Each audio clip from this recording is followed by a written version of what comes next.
Marco, Sean, it's another new chapter. it's a new chapter. I'm so It's a new excited that chapter. today I'm standing. Like You're that's standing. yeah. You're so excited you're standing. Yeah. I can't sit. I'm too excited about this conversation. Nice one. Nice one. Well, I'm always thrilled to connect and chat with our friends at Imperva. And we've had a few folks on many times, and sometimes we get to meet new people. And today we get to meet Luke Babarinde. Luke, how are you? I am good. Thank you for having me here. As you're standing, Marco, I'm sitting down nice and gentle. There you go. There you I'm go. sitting as well. Yes, yes, yes. I'm resting an injured part of my body, which is not too fun. But anyway, that's a different story. We're here today to talk about business workflow and workflow logic and business logic. And I don't know, it could be a system of systems. We hear a lot about supply chain. We hear a lot about software bill of materials. And I was chatting with some of the folks at Imperva, and I had this idea of this workflow bill of materials where it's you have all these things coming together to accomplish some complex set of tasks. Do you know what's going on at every step of the way, and how that might be abused, misused, attacked, compromised, and the like? And this conversation came together, so we're going to talk about all of that, what the exposure is, what the risks are, what the impact is, and ultimately the most important part is how do we recognize that this exists in our own organizations, and how do we take action to protect against misuse and abuse and whatnot. Before we get there, Luke, a few words about what you've been up to leading up to your role at Imperva and what you do at Imperva. Sure.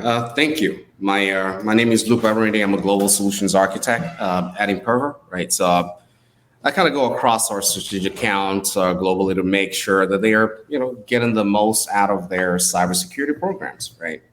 And I actually love the fact that you started that with our supply chain, business logic. It's kind of fascinating that our real world terms are now flowing into cybersecurity, right? So what do? I essentially operate to make sure that businesses can continue to operate in a sustainable fashion, right? Meaning cyber threats are kept at bay and they are able to serve their customers with the best and greatest experience that it can offer, right? So our solutions are enable customers to do just that, right? So my role is to make sure that we identify gaps in whatever the processes might be, right? Supply chain, you mentioned that earlier, business logic, and help remediate that, reduce the risk as much as we can, right? So that's essentially my role. Well, I'm gonna jump in because before we start recording, we made a joke about the fact that cybersecurity is about people, business is about people. So I'm feeling more comfortable when we're not talking too much about technology, although of course cybersecurity is technology too. But I think from your perspective, you handle things a little bit different, more connected, let's say, with the real world, the real way to do business, and sometimes maybe the solution. It's in the logic of doing business more than in technology. That's my take. Tell me if I got it right.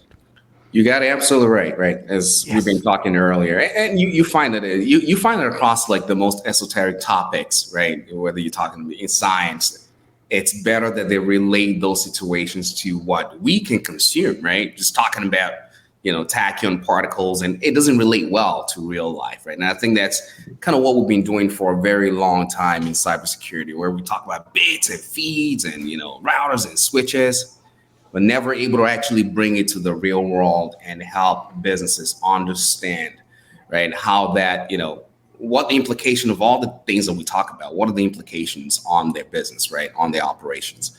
So I really try to focus, I deliberately try to focus more on the real world, the real implication of things, and how do we communicate that across in a way that it makes sense, that it's not esoteric in nature, anybody can understand. My son can understand, he's 8 years old, right?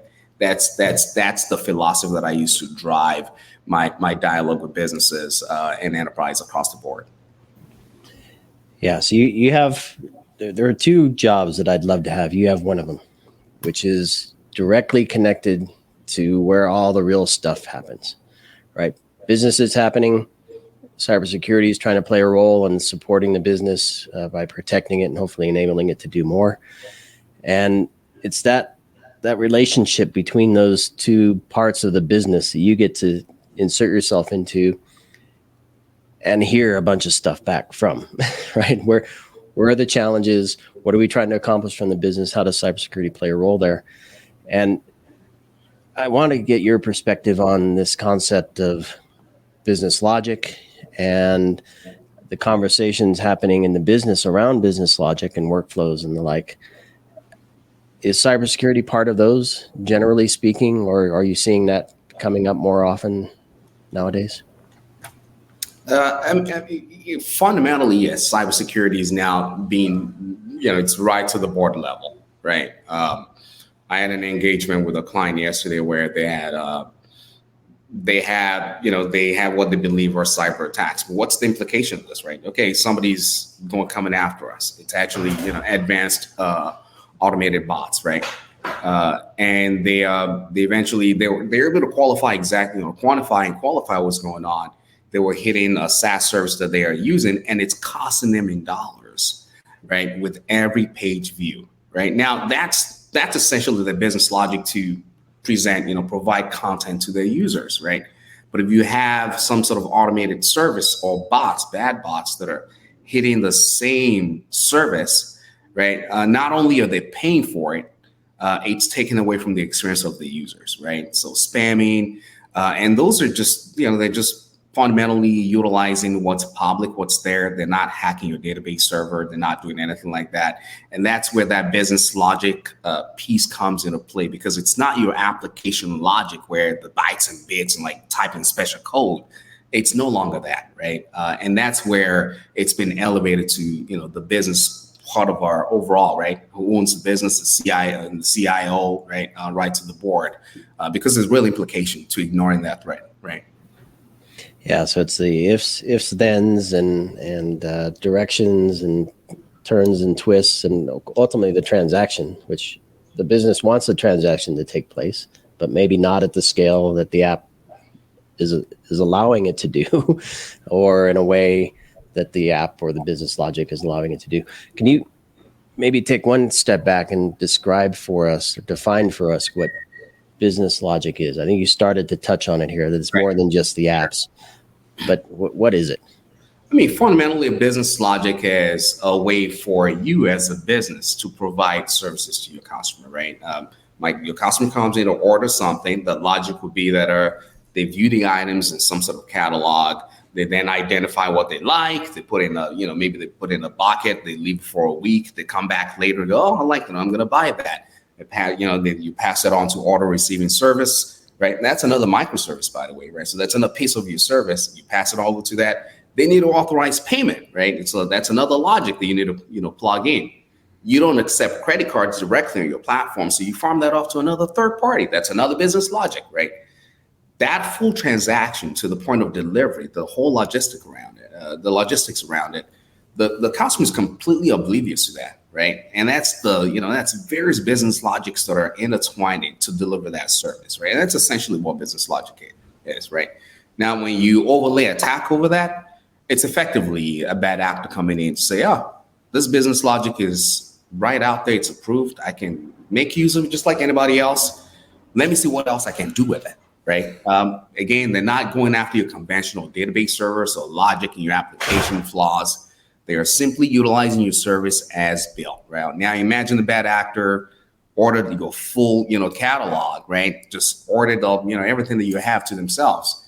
That's effectively attacking your business, your business logic process, right? And that impacts your customers tremendously, because now you're out of items, right? They can no longer buy from you. So it's gone because the bad actors kind of, attack your business logic layer to circumvent all your controls, right? That's essentially what it is. But my understanding is that this is not as evident as, a big breach or something stopped working. We're talking about very hard to detect kind of attack. So can you give us some example of that, like this micro attack? I think Taylor Swift may disagree with that. Right? Whoops. Sorry about that. No, well, you're actually absolutely right. I think early on when we started to position bot mitigation technology, right, the biggest constraint that we ran against was we would present the solution, present the use cases, and a lot of times the clients say, "Hey, I don't have the problem. I can't see it anywhere. So sorry," right? So we ran into a wall where we needed to find evidence of something happening, right? Which they couldn't find themselves because, again, it's going through all the controls. They can't see it. They can't qualify it. And if you cannot qualify that it's even happening, how do you quantify the risk that you face, right? So that was a major problem, right? But now we are starting with observability, data points that customers have, marketing teams are involved. There's actually more data point now to see precisely the expression of if you have a content out there, if you have a digital service out there, you really want to know who's consuming that, right? And that observability that businesses are getting, right, from the product side, from the services side, security is now leveraging that, right? We can easily leverage that data point because definitively you can qualify that if you have observability into all these processes and who's consuming it, right? So that I think that's where it's starting to change from not being aware of the fact that you have the problem to actually leading with data from all aspects of the organization to say that, hey, there's something weird going on here, and it's costing us tremendous amount of dollars, right? So that's probably, if I could use the term indicator of compromise or indicator of abuse, maybe is better. Yeah, for example, using the SaaS. That's a good one. The SaaS abuse thing.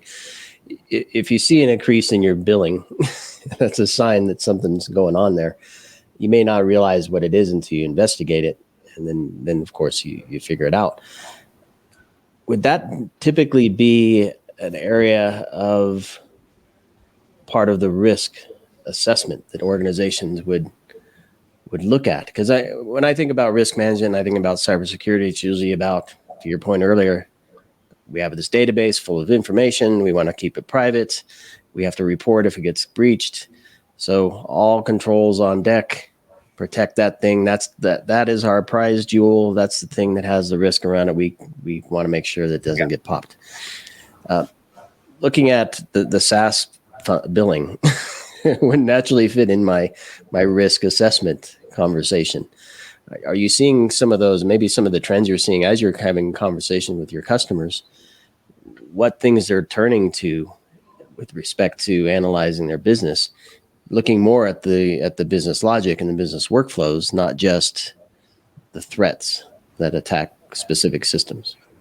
Right. I mean, the example that I gave earlier about a client that I spoke to very much yesterday, right? They had that same problem. They were blocking thousands of SQL injection attacks, right? Even distributed denial of service attacks. They had more of it than I've seen in a while, right? But they didn't have that problem. They didn't have to deal with that problem because it was already being stopped at the edge, right? What they were grappling with was that layer where there were no signatures that could trigger that, right? So effectively, your negative security model is kind of dead in the water, right? Because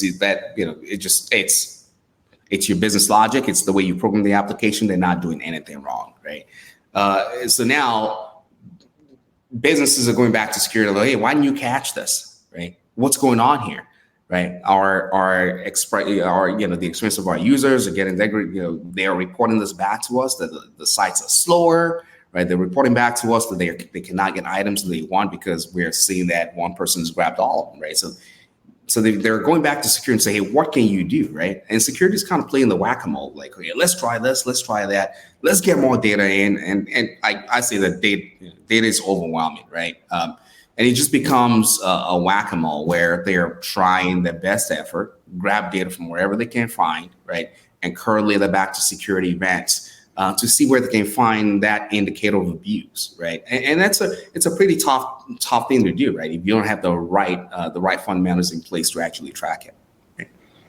Let's go into that example we've discussed before, start recording actually in our meeting, the airport. Because for me it's fascinating, right? Like how things seems like nobody's really watching as much in the airport, but there is actually a lot of watching, a lot of monitoring, and it allows the business to keep running. And I know you brought these examples. I want you to actually bring this metaphor into place, because I think it's kind of like what you're describing, the opposite of whack-a-mole, right? Instead of, or you're going to pull out people in the middle of the corridor and say, hey, you look suspicious. I like that. Let's see what's in your bag. Right? Random check. Yeah. I love the real world example again, where you want to get to your plane, right? And you have one. I love, you mentioned you're in Atlanta. You go there a lot. You go through one terminal, like one gate, and you're able to access so many other terminals completely frictionless. You can hop around, and nobody's stopping you in the middle of the track to say, "Hey, what's going on here?" And then the security's got we can learn a great deal from the way that the real world operates, right? Speaking of airport, right? If you're a mayor, say, "Hey, you just got elected, build an airport, right, for our city," right? You're not gonna go, "Okay, sure, let me build the runway," right? You're not gonna go, "Yeah, let's build the runway, let's get the planes landing," and go, "Oh, what about the gates? What about actually understanding who's supposed to fly," right? You actually start with that in the real world. You're not going to start with the runway, right? You start with the fact that you need to identify the users that are going to be flying, right? And make sure they are valid, right? They can be on that flight. And that's another great example of where we can use lessons from the real world and bring that back into cybersecurity. If you remember, part of that conversation is it just comes back to actually having, comes back to pen and paper again, right? The right strategy in place. Always critically analyze that so you can find gaps within your own plan, right? And then reinforce it, right? And it's continuous. It doesn't end, right? It doesn't mean you've written down and it's over, right? And that's a classic example of where we can learn tremendously from how we operate in the real world and overlay that, bring that into the cybersecurity world. And I love this example of the airport as well, because it in and of itself is a system, right? So the airport building and the landing strip and whatnot, the parking structure, you can kind of call that its own system, but they're connected to other airports, obviously. There are multiple businesses, partners, you could say, connected inside and then peripherally to the airport. Certainly it sits within a larger jurisdiction of a city. So you have the surrounding areas and the traffic concerns and things like that you have to think about. And every decision that an individual makes, every decision that a police officer makes, every decision that a mayor makes, the airport owners make, or whoever run the airport, they all interact with each other. So one move, one direction can have a ripple effect across the rest. Absolutely. Right? If you don't consider the impact of adding a runway or bringing in a new airline that brings, 20,000 people an hour more than you're used to, Right. You're going to see an impact there. And we talked briefly about the idea that when you're in the airport, because things are safe, you're not allowed to bring water in and things like that. There are businesses there that benefit from that control. So the security procedures is maybe not a great analogy, but because of the way that it works, it's safe and secure. You enable business to happen in the airport, right? So I think there's a lot to learn from that, and I think it ultimately boils down to what's the path of the individual. So back to the human. What are they doing? How do we enable them to do that safely? They feel safe, and we are safe as a collective. And how does that support the objective of the airport, which is bringing people together so they can move somewhere else and have a pleasant experience doing so? Yeah, if you pull that into cybersecurity again, right? The biggest challenge right now with business logic attacks has been the fact that, number one, we aren't able to validate the user that's coming in is actually who they say they are, right? And number two, when that user is now within the realm that we've allowed them to access, that they are not going to, go through a side door and start accessing systems or microservices that they are not authorized to access. It's a huge problem that's actually amplifying the impact of business logic flaws. Now, imagine a scenario where you have an application, you have different services, and you're not even fully qualifying if the users that are coming in are even authorized at all. We see that too. Lack of tokens before you even access some APIs, right? That's a tremendous risk for businesses that we reveal before the threats kind of develop, right? Susceptibility, we call susceptibility of an application or API endpoint to certain threats. So authentication is one of them, right? You don't have a token involved, right? Ability to know that the channel is actually encrypted, right? You want to just validate, do those basic checks, right? But going back to that analogy that you dropped earlier, right? It's that frictionless experience and making sure that the integrity of the application stays intact, right? For all the users, that's challenging for a lot of our customers, and that's because one, they just lack visibility into that process to even start to drop governance, right? How to actually operate in a better, more secure fashion, right? So from a business perspective, you eventually figure out that something is wrong and you lose revenue. There is a cost in that. And while this micro, or maybe Taylor Swift attack, not the micro, the attackers go after what in specific? Like, what is the gain that the cyber attacker are looking for? I like that you actually brought that in, right? You may remember that we've had this conversation before, that the why becomes the absolutely critical thing, right? I've had clients call and say, hey, we are under attack and they are doing X, Y, Z, right? It's like, but if you ask, what are they after? What is it that you have that they are after? Because if you can help us narrow down to what it is that you have that they are after, then we can start to put a plan together, response strategy, right? Because now you're literally under fire, right? So we've got to do something now, but we still need to understand, why are they after you? I had a client like maybe years ago where we put in our analytics engine over their data set called Attack Analytics, right? And we identified that they had a lot of threats developing out of Spain, right? So they were very curious about that because they were like an American company. They're like, why do we have so many, requests coming out of Spain, right? That triggered the why. Why is that happening? They went back to the business. It turned out that the business actually was in the process of acquiring a local business out there in Spain. And due to that event, the competitors had heard about it and they started attacking them. And IT had not figured that out, right? So when you talk about the divide between, cybersecurity and business, this is exactly why it needs to be a boardroom conversation. If there's going to be a merger and acquisition in the pipeline, security needs to know about it, right? Because you're faced with real threats from your competitors just by the default. By having that event, the M&A event coming in the pipeline, you've opened yourself up to unauthorized actors, right? Bad actors that are after you, right? Yeah. So denial of transaction is one thing, right? So if they insert bad stuff into the process, you can prevent transactions. You can overwhelm the system or prevent individual transactions from taking place. You also have the opportunity, if they're smart, to manipulate the logic, and the transaction becomes something different. Skimming a few pennies off a transaction, changing the destination of where the funds go, changing the delivery address of the thing purchased.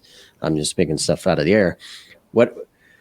How likely are those types of changes where I call it the integrity of the logic is compromised? Exactly right. Yeah. For the integrity of the logic, I think it still comes down to the logic that you build. Can you account for how that logic is supposed to play out, right? The user's journey, right? What is that supposed to be, right? And if you can at least try to baseline that, the best effort to baseline what that journey is for the user, then you can start to put boundaries around, right? This is where, again, positive security model comes into play, where you're almost whitelisting what the user is supposed to be able to do, right? And it's easier from that perspective. Again, you can't just kind of do that across all your different, endpoints or microservices, but narrow down to the critical ones, right? The example you gave, that could be a form of scheming, right? Coupons, right? Carding, right?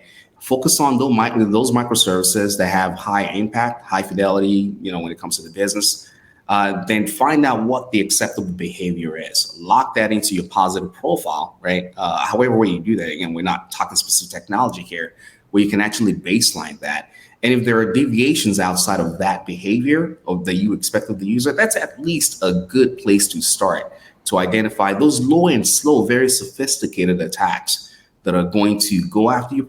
They're not doing it at high velocity that will light up your dashboard, but they are right in there with the regular users. It's low and slow, and they have all the time in the world, right, to do that, right? And that baselining process to be able to identify the deviations, that's a really credible tool, right?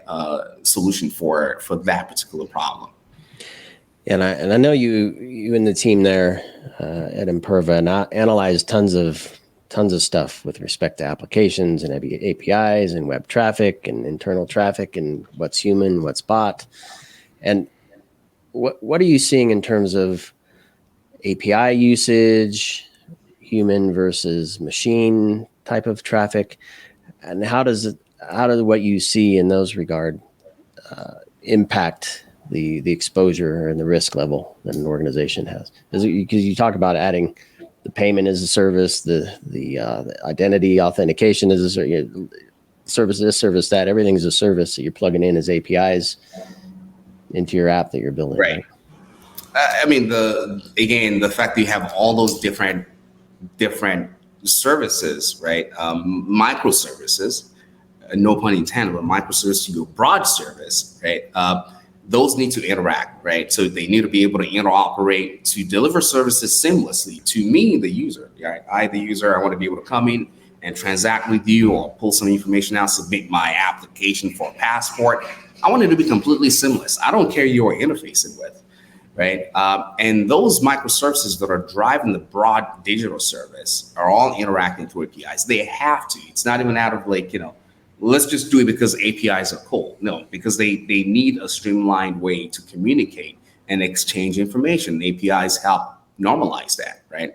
Whether you're using REST API or GraphQL. Now, if you overlay that with the reality of what we are seeing on the platform, you talked about, the volume of our, where does API play a role, right? We are seeing that over 70% of the traffic going through the platform today are APIs, right? Of APIs in nature. And you look at some data points, they go as far as 80%, right? And that's the reality that I've seen that transform change over the last, I would say, 4 years, where it was at 50%. It's gradually grown to it's getting closer to 75% now, right? So it means that even if you're not aware of it, you buy a SaaS service to just have a forum out there, a lot of it are actually just APIs interacting with another service, right? And you see there's a lot of SaaS vendors that are selling all the services, and most of this cloud native services all based on APIs, right? So it's definitely shifted. I think the last one that I should actually drop on this, we can relate to this. You talk about generative AI, right? Businesses are fighting heads over heels right now to build applications on top of it. The one key thing that no one ever talks about is the fact these are actually just all API calls, right? You make a call to whatever the generative AI vendor is, and they respond back with something, right? But the big challenge is, can we account for what what the users are putting in and what they are getting back out, right? That's the big challenge. But fundamentally, it's all APIs in a lot of cases, humans to machines, machines to machines. It's all over the place, right? So again, it's sprawling for sure, right?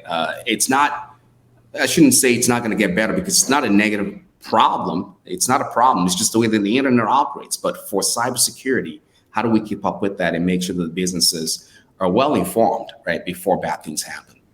Well, and this can be the question that a lot of people may have now, which is, of course, you said the magic word, artificial intelligence. And so now we have to talk about it for a second, because many people may be like, okay, is it making things better for the defender, or is it making things worse because it's making things better for the attacker? I guess the truth is probably in the middle. But how does it play in the business logic attack system, this artificial intelligence that is everywhere right now? I mean, it's always been there. The bad actors are always the first to. I mean, automation is not new, right? Even the concept of using machine intelligence to do whatever you want to do, it's not new, right? Captures, that's a classic example. We are always having to advance capture because for the longest of time, one capture will become less effective. It's not because the human eyes has gotten better, it's because they're applying some sort of intelligence to it, and that's all it is, right? I still cannot see that motorcycle. Captures are the bane of my existence, but right. But overall, these are just capabilities that bad actors, quite frankly, don't care if they do it manually. They could drop a key in your garage and parking lot and you put into your computer. They don't care if it's manual, automated, or AI or AT, right? They couldn't care less. The objective is the same, but they want to scale how they get to that objective, scale it, make it more effective, and having tools like, generative AI certainly will help. It's another tool in the arsenal, but it's not what's making it worse, right? Businesses are benefiting more for sure from all those different capabilities. You talk about automation, businesses benefit from it, right? Generating businesses benefit from it. But every time businesses are benefiting, the bad actors are benefiting from it too. Everybody benefits. It's almost like all equal playing field, right? But if you're behind and you don't have your controls keeping up with that, right? Automation is a huge one. You don't have a way to actually identify automated threats, you're in trouble. If you don't have a way to have adaptive controls that can identify different trends where, you may have codes that are rapidly changing, right? How can you identify that at speed and at scale? Then that becomes a challenge, right? So yeah. I still bring it back to the fundamentals again with that problem.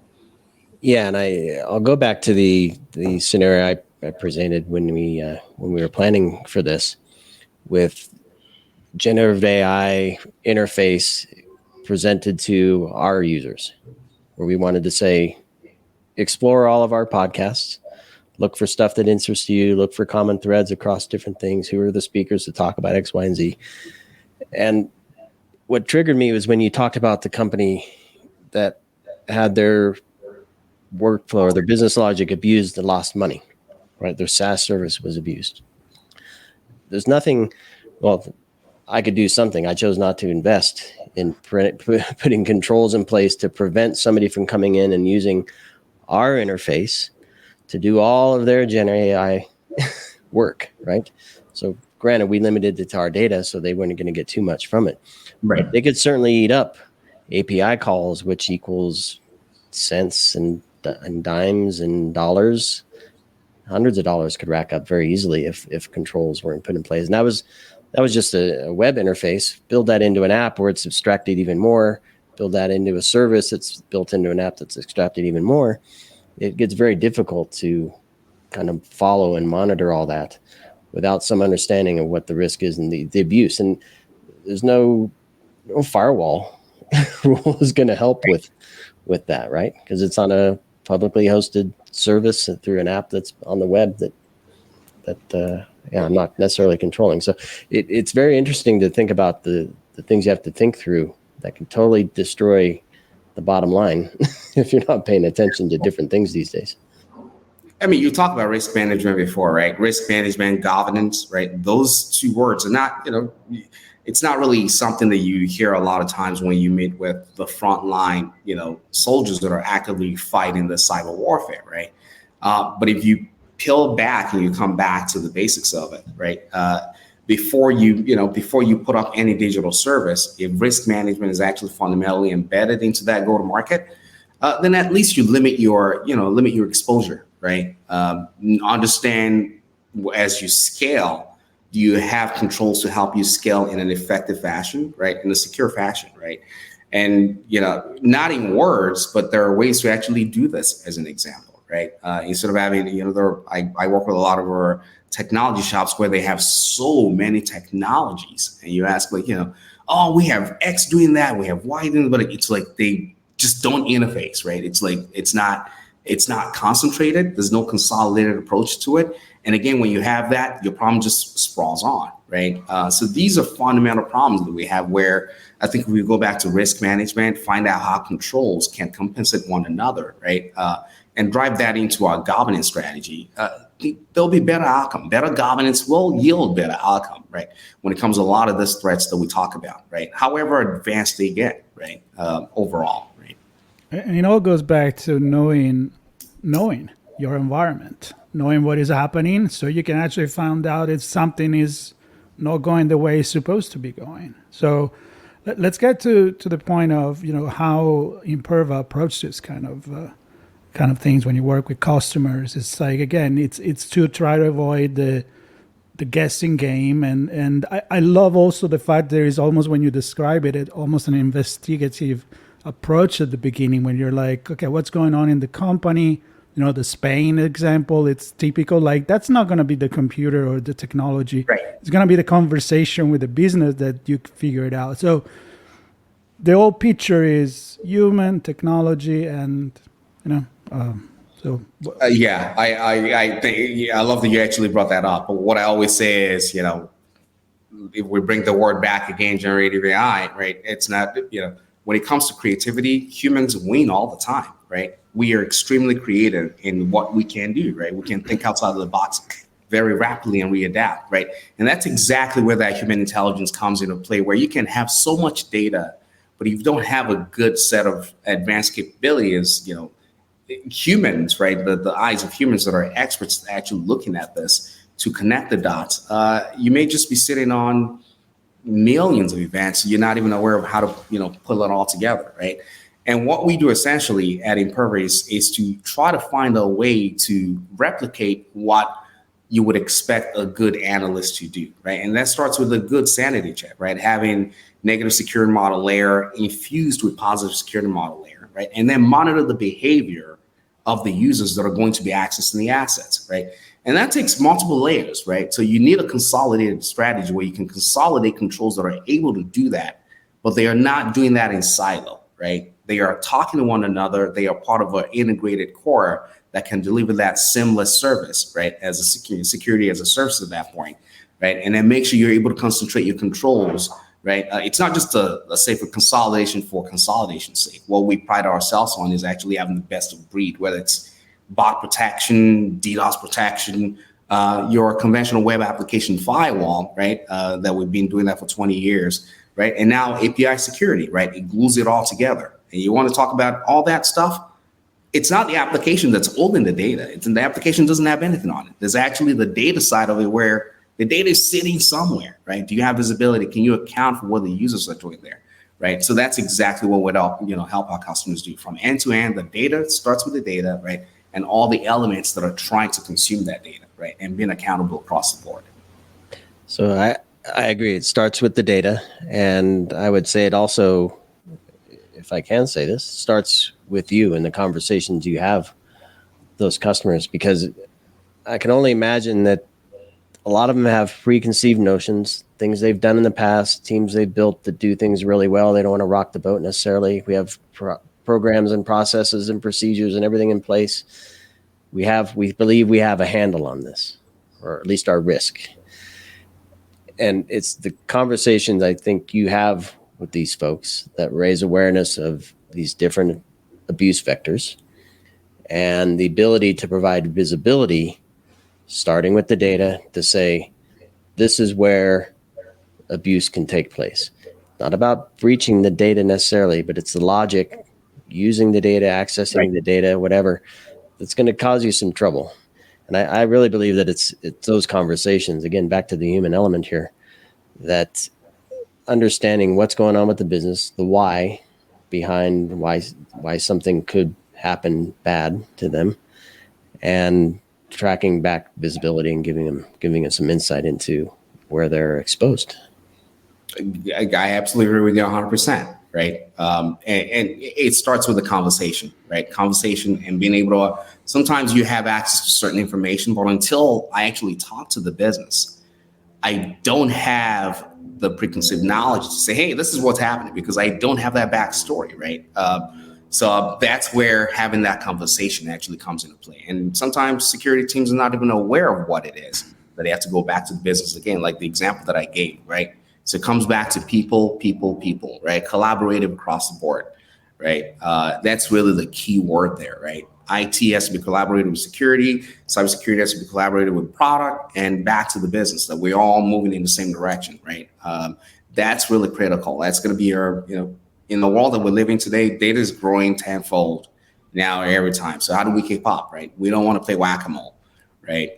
So that's exactly where we need to kind of focus our efforts, where we can better collaborate, better share information, and get in front of these threats before they become major events. Well, I like to go back with the pen and paper. You know why? Because when I have one here, Marco. there you go, I'm ready.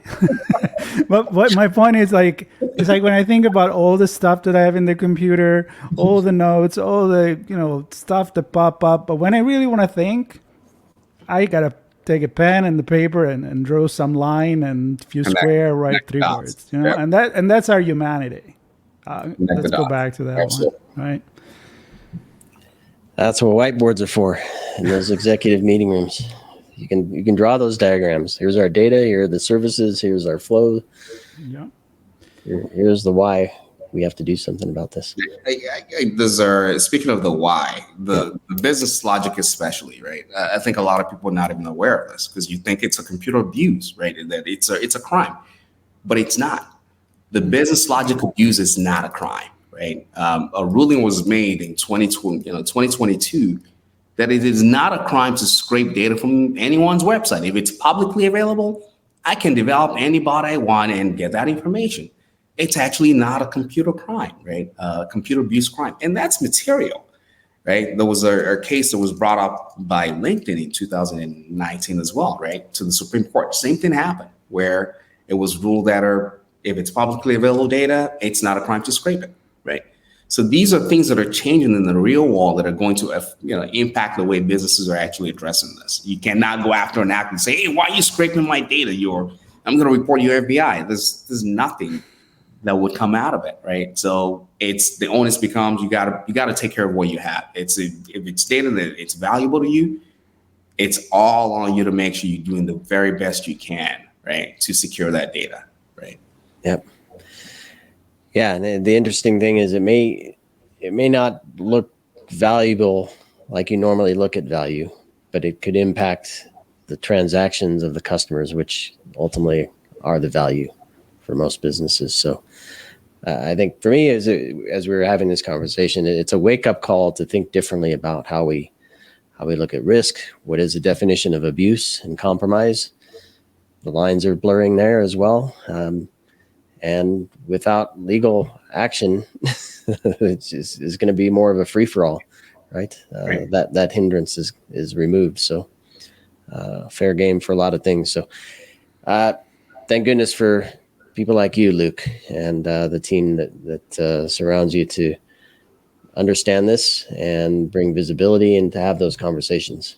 Thank goodness for people like you bringing visibility and a medium to conversate, to actually have a conversation. That's critical, right? So thank you. Appreciate that. And Marco, thanks for this great chat. Of course, as always, I love our chats with the team at Imperva. For everybody listening, please look at the notes. You can connect with Luke, and we'll have some resources there for you to learn more about what we talked about today and how you can connect with the team at Imperva to get that visibility and start your own conversation. Shore up your business logic. Yeah, I'm talking about conversation at the directory page just for Imperva with the many conversation we have. This will be the last one, also on top. And then scroll down. Ton of great conversation. So Thank you, everybody. Thank you, Luke, for this fantastic conversation. Thank you, John. Really appreciate it. Thanks for the conversation. Bye, everybody. Thank you. Stay tuned.